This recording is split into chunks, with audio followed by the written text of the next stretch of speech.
Assalamu alaikum. I'm Asad Akbar and you are watching Study Page. This is the second part of the 15th lecture of Object-Oriented Programming in C++. In this lecture, we are going to study about function templates. Last lecture में हमने general programming के बारे में थोड़ा सा discuss किया था generally.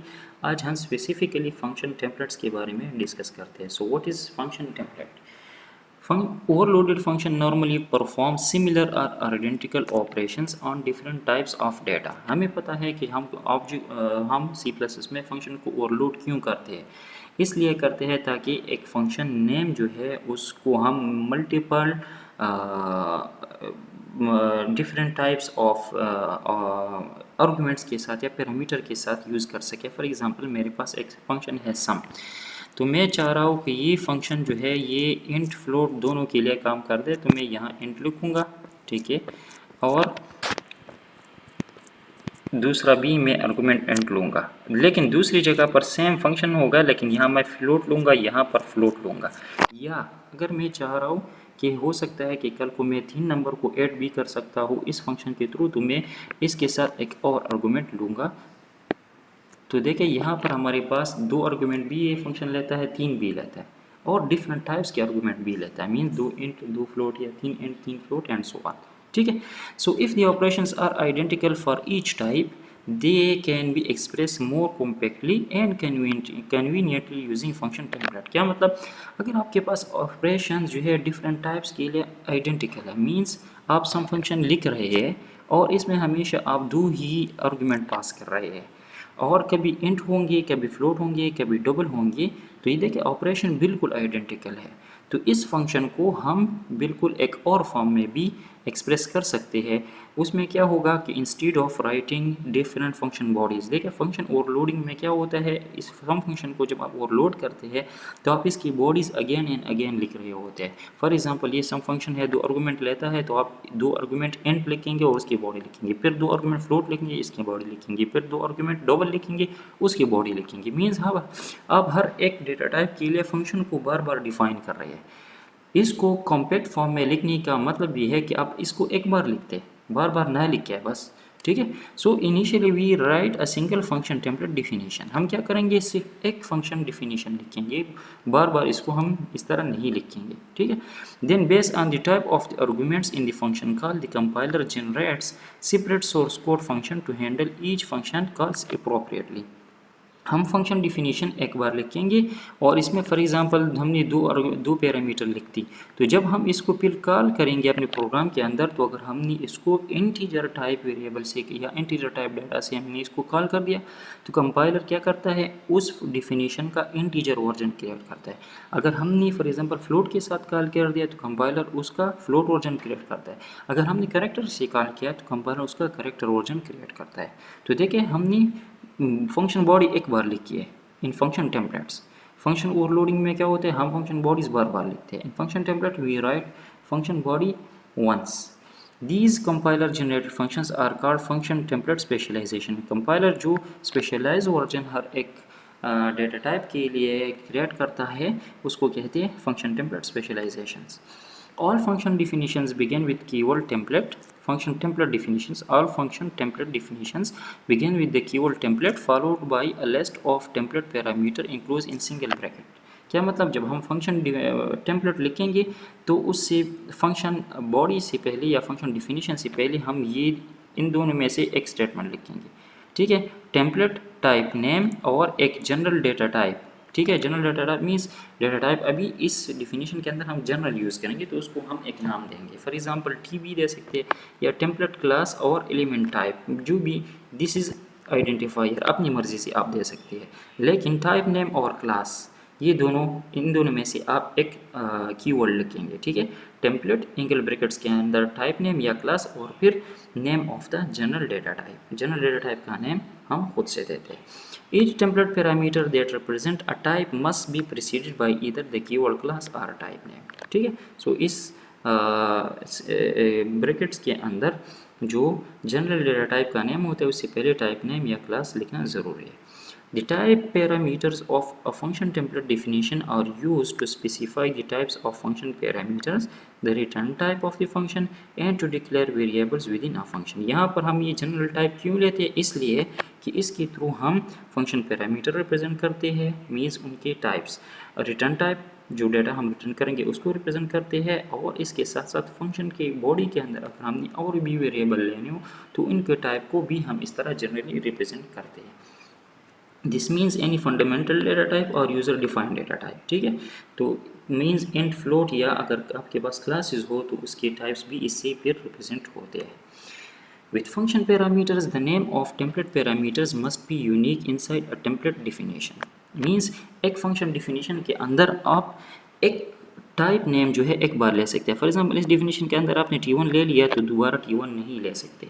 अगर आपको किसी और किस्म के डेटा के लिए इस तरह प्लेस होल्डर चाहिए तो आप T2 ले या कुछ और नाम ले, लेकिन जो आपने एक डिफिनीशन के अंदर पैरामीटर के लिए नेम यूज़ कर दिया तो आप उस डिफिनीशन के अंदर या उस टेम्पलेट के अंदर दोबारा यूज़ नहीं कर सकते। Template parameter needs not to be unique across different function templates. क्या मतलब? अगर आपके पास एक प्रोग्राम के अंदर 2-3 पैरामीटर टेम्पलेट्स है तो उसके उनके अंदर आप सेम नेम्स यूज़ कर सकते हैं, ठीक है। मतलब ये कि T1 आपने एक टेम्पलेट के अंदर यूज़ कर दिया तो ये T1 आप दूसरे टेम्पलेट के अंदर भी यूज़ कर सकते हैं, ठीक है। Function templates for more than one type of data can be declared as. अच्छा, हो सकता है कि आपको इस तरह फंक्शन रिक्वायर्ड हो कि आप कह दें कि इसमें मैं डिफरेंट टाइप का डेटा प्रोसेस करूँगा। इंटीजर और फ्लोट एक साथ, मीन्स एक आर्गुमेंट इंटीजर होगा दूसरा फ्लोट होगा, या एक डबल होगा दूसरा कैरेक्टर होगा। तो इस तरह भी आप कर सकते हैं कि आप मोर than one type of data के साथ फंक्शन टेम्पलेट डिक्लेयर करते हैं। For example class T1 class T2। तो अभी देखिए T1 T2 मीन्स कि यहाँ पर दो किस्म का डेटा होगा। T1 जो है इंटीजर पर रिप्लेस हो जाएगा, T2 फ्लोट पर रिप्लेस हो जाएगा, या T1 फ्लोट पर T2 इंटीजर पर, ठीक है। तो यहाँ हम क्या कर रहे हैं कि कह रहे हैं इन दो डिफिनीशंस के अंदर इसमें हम कह रहे हैं कि हमारे पास ये टेम्पलेट है, इसमें हमारे पास एक से ज़्यादा या दो से ज़्यादा टाइप का डेटा जो है हम प्रोसेस करेंगे, ठीक है। फॉर एग्जांपल यहाँ पर फंक्शन कॉल है तो इसमें हम एक फ्लोट पास कर रहे हैं, एक इंटीजर पास कर रहे हैं। तो इसकी डिफिनीशन में हमने इस तरह लिखा होगा class T1 and class T2 या type T1 type T2। In such case multiple type of parameter can be passed or written।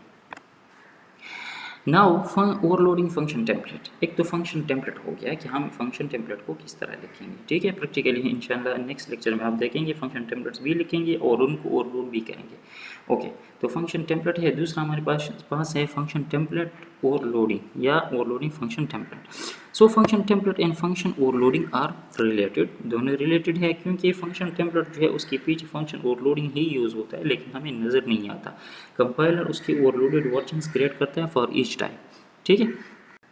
Function template specialisation generated from a function template all have same name, okay sorry, all have same name, so the compiler uses overloaded resolution to invoke the proper function, ठीक है। Compiler क्या करता है, जितनी भी हमारे पास functions specialisations होते हैं उन तमाम के तो सेम नाम होते हैं क्योंकि एक टेम्पलेट से बनी होती है। तो बिल्कुल ओवरलोडेड फंक्शन की तरह कंपाइलर बिहेव करता है और उन फंक्शन को कॉल करता है। एक्सप्लिसिटली अ फंक्शन टेम्पलेट में be overloaded in several ways. Explicitly भी हम एक फंक्शन टेम्पलेट को ओवरलोड कर सकते हैं। एक्सप्लिसिटली मीन्स इम्प्लिसिटली तो कंपाइलर खुद करता है, लेकिन एक्सप्लिसिटली अगर हम चाहें तो हम भी कर सकते हैं। We can provide further function templates that specify the same function name but different function parameter. अगर हम इस तरह कर ले कि एक फंक्शन टेम्पलेट लिख दे और दूसरा फंक्शन सेम नाम फंक्शन टेम्पलेट भी सेम नाम से लिखते हैं लेकिन पैरामीटर दोनों में डिफरेंट हो, तो देखिए फंक्शन टेम्पलेट ओवरलोड हो जाएगा। या इसके साथ साथ function template also can be overloaded by providing non template functions with the same name but different function parameter. आपने एक सिंपल फंक्शन ले लिया और उस नाम से आपने एक फंक्शन टेम्पलेट ले लिया, दोनों में पैरामीटर डिफरेंट है, तो ये भी आपने क्या कर दिया, फंक्शन टेम्पलेट को आपने ओवरलोड कर दिया। ये दोनों हम इंशाल्लाह प्रैक्टिकली देखेंगे। The compiler perform a matching process to determine which function to call when a function is invoked। Compiler फिर किस तरह डिसाइड करता है कि जब आपने किसी फंक्शन को कॉल किया हो तो वो उसका सही वर्जन किस तरह कॉल करता है। मीन्स ओवरलोडेड फंक्शन का आपका टेम्पलेट कॉल करेगा या आपका जनरल फंक्शन कॉल करेगा या कौन सा ओवरलोडेड फंक्शन वो कॉल करेगा। ठीक है। So first the compiler tries to find the precise match in which the function name and argument types are consistent with those of the function call. First तो compiler ये करता है कि बिल्कुल प्रिसाइज मैच हो। प्रिसाइज मैच मीन्स अगर आपने कोई फंक्शन सिंपल फंक्शन लिखा है जिसके पैरामीटर जो है आपके फंक्शन के साथ बिल्कुल मैच हो रही है तो वही कॉल होता है। अगर वो नहीं, so if no such function exist then the compiler tries to find a function template that match the function call means function template specialisation match. Okay, फिर कंपाइलर क्या करता है कि अगर प्रिसाइज मैच नहीं हो रहा, एक जनरल फंक्शन मतलब ये कि एक स्पेसिफिक फंक्शन नहीं है, तो फिर फंक्शन टेम्पलेट्स में देख लेते हैं कि आपने जो फंक्शन कॉल किया है इसमें जो पैरामीटर आपने पास की है आया ये किसी फंक्शन स्पेशलाइजेशन के साथ मैच हो रही है। अगर हो रही है तो वही टेम्पलेट यूज़ होता है। If not the compiler generate error message. अगर सिंपल फंक्शन भी एग्जिस्ट नहीं कर रहा, फंक्शन टेम्पलेट भी मैच नहीं हो रहा, तो फिर एरर मैसेज जो है वो जनरेट होता है। Also, if there are multiple matches for the function call, then the compiler attempt to determine the best match. अगर for example आपने एक फंक्शन को कॉल किया है और उसके साथ दो मैच हो रही है, कॉल के साथ दो फंक्शन मैच हो रही है, एक फॉर एग्जांपल टेम्पलेट है, दूसरा आपका सिंपल फंक्शन है, या टेम्पलेट में भी टेम्पलेट को भी आपने ओवरलोड किया है तो दो मैच हो रही है, तो कंपाइलर फिर क्या करेगा, बेस्ट मैच जो है वो सेलेक्ट करके वो कॉल उससे रिजॉल्व करेगा। और अगर बेस्ट मैचेस भी ज़्यादा है, if there is more than one best match the call is ambiguous and the compiler generate an error message. तो कंपाइलर पहले क्या करता है, बेस्ट मैच देखता है, बेस्ट मैच मिलता है तो वही फंक्शन कॉल करता है। अगर बेस्ट मैच नहीं मिलता तो फिर टेम्पलेट देख लेता है। टेम्पलेट में for example function call match हो जाता है तो टेम्पलेट का वही स्पेशलाइज वर्जन कॉल कर देता है। अगर वो भी नहीं मिलता तो एरर जनरेट होता है। या अगर कंपाइलर को फॉर एग्जांपल अपने फंक्शन को ओवरलोड किया है और दो बेस्ट मैचेस उसको मिल रही है तो भी कंपाइलर कंफ्यूज हो जाता है और आपको एरर मिलेगा। So this was how function templates work. इंशाल्लाह नेक्स्ट लेक्चर में प्रैक्टिकल है मैं इसको इम्प्लीमेंट करके आपको कोड भी सेंड करूँगा। नीचे जो डिस्क्रिप्शन में लिंक है वहाँ से आप ये लेक्चर्स भी डाउनलोड कर सकते हैं, कोड भी डाउनलोड कर सकते हैं। Keep watching the videos. If you have any question ask in the comment. Thank you so much. अल्लाह हाफिज़।